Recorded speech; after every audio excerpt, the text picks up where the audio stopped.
నమస్తే అండి. ఈరోజు మనం కోడి పకోడీ చేసుకుందామండి. ఇది కొద్దిగా డిఫరెన్స్గా చేస్తున్నానండి. నేను ముందు కేజీ కోడి మాంసం తీసుకున్నానండి. పసుపు ఉప్పు వేసి ఒక అరగంట ముందు కలిపి ఉంచుకున్నానండి. ఇప్పుడు కారం వేసుకుంటున్నానండి. కారం తగినంత వేసుకోవాలండి. ఎంత అనేవి లేదండి, రుచికి తగ్గట్టు వేసుకోవాలి. పకోడీ కాబట్టి వేసుకోవాలండి అలాగా.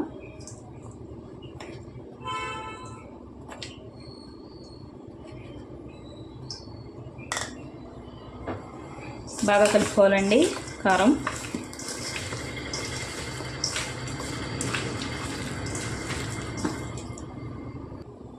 చూడండి, కారం కలిపేసుకున్నానండి. ఇప్పుడు ఇందులో కార్న్ఫ్లోర్ వేసుకోవాలండి.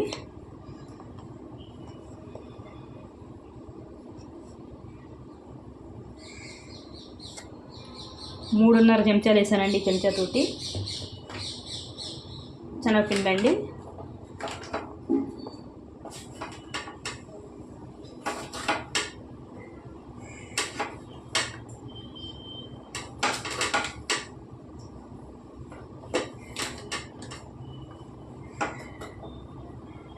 దానికన్నా ఎక్కువ వేసుకోవాలండి, కార్న్ఫ్లోర్ కన్నా. శనగపిండి బాగా కలుపుకోవాలండి. కలిపిన తర్వాత చూద్దామండి. చూడండి ఎలా కలుపుకున్నాను, పొడి పొడిగా వచ్చేలా కలుపుకున్నానండి. ఇందులో నేను గుడ్డు వేయనండి, గుడ్డు వేయకుండా ఇలాగే చెప్తానండి. ఇలా తడి లేకుండా కలుపుకోవాలండి.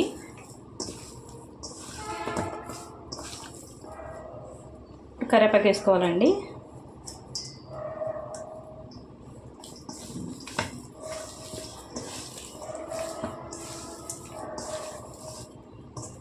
ఈ కందనకాయలు అండి, కందరకాయలు అంటారండి వీటిని. ఇవి కూడా పకోడీ వేసుకుంటే చాలా టేస్టీగా ఉంటాయండి. ఇది ఒకసారి వేస్తాను నేను.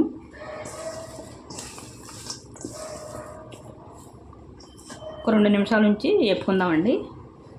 చూడండి, నూనె బాగా మరిగిందండి. ఇప్పుడు ఒక్కొక్కటిగా వేసుకోవాలండి. చూడండి ఎంత పొడిగా ఉన్నాయో అలా వేసుకోవాలండి. బాగా వేగుతాయండి.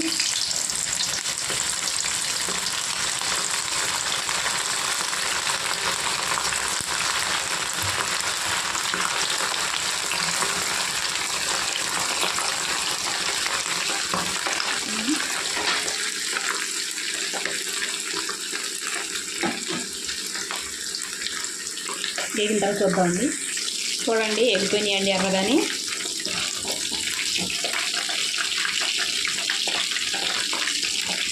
తీసేసుకుంటున్నానండి. టిష్యూ పేపర్లో తీసుకుంటున్నానండి అన్నీ.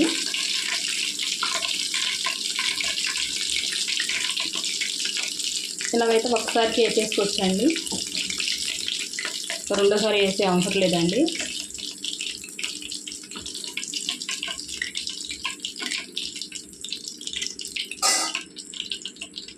మళ్ళీ వేసుకుందామండి.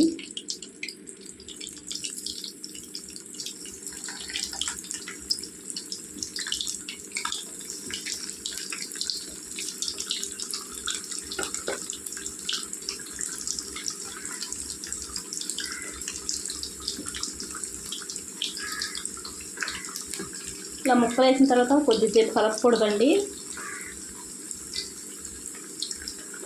వేగిన తర్వాత చూద్దామండి. మొత్తం అన్నీ వేపేసుకున్న తర్వాత చూద్దామండి. చూడండి, లాస్ట్లో నేను కందనకాయలు వేపుతున్నానండి.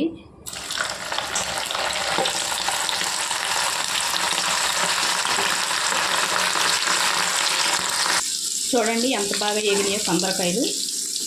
ఇలా వేపుకుంటే చాలా టేస్టీగా ఉంటాయండి ఇవి. తీసేస్తున్నానండి. ఇదేనండి, చూడండి ఇలా వేపుకోవాలండి.